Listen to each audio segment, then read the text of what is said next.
Welcome to Ramya tasty cooking. நம்ம எவ்வளோ தான் வீட்டில் சாம்பார் சாதம் பண்ணாலும் கோவிலில் கொடுக்குற அந்த கொஞ்சோண்டு சாம்பார் சாதம் அவ்வளோ ஸ்பெஷல். கோவில் ஸ்டைல் சாம்பார் சாதம் எப்படி பண்ணுறதுன்னு பார்க்கலாமா?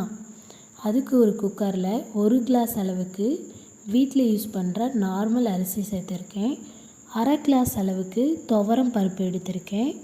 2 டேபிள் ஸ்பூன் பாசி பருப்பு எடுத்திருக்கேன். இதை 15 நிமிஷத்துக்கு ஊற வச்சு நல்லா கொலைய 5 விசில் விட்டு எடுத்துக்கோங்க.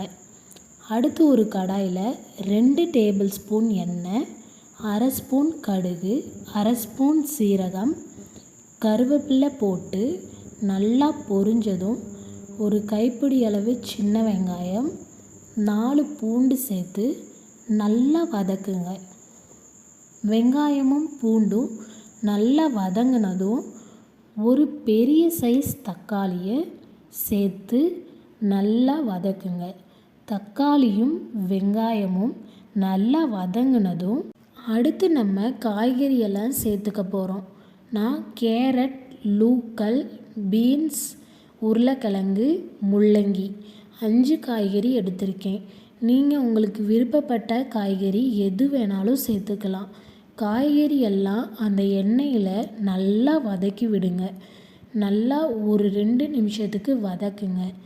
வதங்கின பிறகு 2 டேபிள் ஸ்பூன் சாம்பார் தூள், 1/2 ஸ்பூன் உப்பு, 1/2 ஸ்பூன் மஞ்சள் தூள் சேர்த்து 1 நிமிஷத்துக்கு நல்லா கிண்டுங்க. கிண்டின பிறகு நம்ம 1 கிளாஸ் அரிசி எடுத்திருந்தோம், 1/2 கிளாஸ் பருப்பு எடுத்திருந்தோம், மொத்தம் 1/2 கிளாஸ் கணக்கு. அப்போ நம்ம எவ்வளோ தண்ணி ஊற்றணும்னா 3 கிளாஸ் அளவுக்கு தண்ணி ஊற்றணும். 3 கிளாஸ் அளவுக்கு தண்ணி ஊற்றி ஒரு மூடி போட்டு மூடி வச்சுருங்க. நல்லா கொதிக்கணும். இந்த அளவுக்கு கொதித்து வரணும். கொதித்து வந்த பிறகு காய்கறி எல்லாம் நல்லா வெந்துருச்சான்னு செக் பண்ணி பாருங்கள். கையில் எடுத்து அமுக்கி பாருங்கள், இல்லைன்னா சாப்பிட்டு பாருங்கள். காய்கறி நல்லா வெந்ததும் ஒரு சின்ன நெல்லிக்காய் சைஸ் புளியை ஊற வச்சுருந்தேன். அதை நல்லா கரைச்சிட்டு இதோட சேர்த்துக்கோங்க. சேர்த்துட்டு ஒரு மூடி போட்டு மூடி வச்சுருங்க. இது நல்லா கொதித்து வரட்டும். கொதித்து வந்த பிறகு ஒரு 1/2 ஸ்பூன் வெல்லத்தை இதோட சேர்த்துக்கோங்க.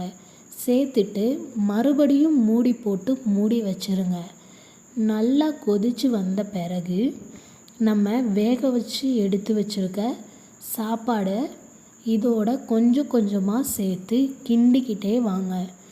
கொஞ்சம் தண்ணியாக இருப்பது போல் தெரிஞ்சால் மீடியம் ஃப்ளேமில் வச்சு கிண்டிக்கிட்டே இருங்க. கரெக்டான பக்குவத்துக்கு வந்துடும். கரெக்டான பக்குவத்துக்கு வந்ததும் ஒரு கைப்பிடி அளவுக்கு கொத்தமல்லி எடுத்து வச்சுருக்கேன். அது இதோட சேர்த்து நல்லா கிண்டுங்க. கிண்டிட்டு அடுப்பை ஆஃப் பண்ணிடுங்க. அடுத்து ஒரு சட்டியில் 3 டேபிள் ஸ்பூன் எண்ணெய், 1/2 ஸ்பூன் கடுகு, 1/2 ஸ்பூன் மிளகு, 1/2 ஸ்பூன் சீரகம் சேர்த்து நல்லா பொரிஞ்சதும் கொஞ்சமாக கருவேப்பிலை, 2 வரமிளகாவை கிள்ளி வச்சுருக்கேன், அதையும் சேர்த்து நல்லா பொரிய விடுங்க. ஒரு 5-6 முந்திரியும் சேர்த்து நல்லா கிண்டிட்டு அடுப்பை ஆஃப் பண்ணிவிட்டு நம்ம ரெடி பண்ணி வச்சுருந்த சாம்பார் சாதத்து மேலே ஊற்றி எல்லாத்தையுமே மிக்ஸ் ஆகிற அளவுக்கு கிண்டிக்கோங்க. இதில் முந்திரி ஆப்ஷனல் தான். உங்களுக்கு வேணும்னா யூஸ் பண்ணிக்கோங்க, வேணும்னா ஸ்கிப் பண்ணிக்கோங்க.